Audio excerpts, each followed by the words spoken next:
Pernah dengar pasal makhluk yang tak pernah mati? Bukan dalam cerita dongeng, tapi benar-benar wujud di lautan kita. Seekor obor-obor kecil, sebesar kuku jari, memegang kunci rahsia keabadian yang saintis seluruh dunia cuba fahami.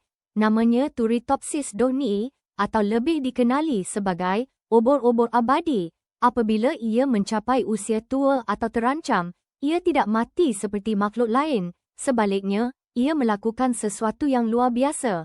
Ia boleh menterbalikkan proses penuaan selnya, mengubah kembali dirinya menjadi bentuk polip muda, seolah-olah dilahirkan semula.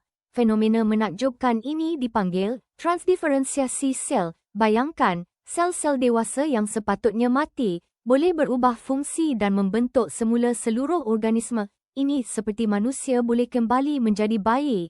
Apa implikasinya kepada kita? Jika kita boleh bongkar rahsia ini, adakah ia bermakna kita juga boleh mencapai keabadian? Saintis giat mengkaji mekanisme di sebalik keajaiban ini.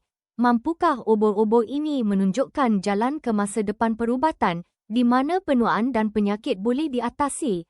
Atau adakah ini satu rahsia alam yang terlalu besar untuk diusik? Keabadian bukan lagi sekadar mitos, tetapi satu realiti sains yang sedang kita terokai.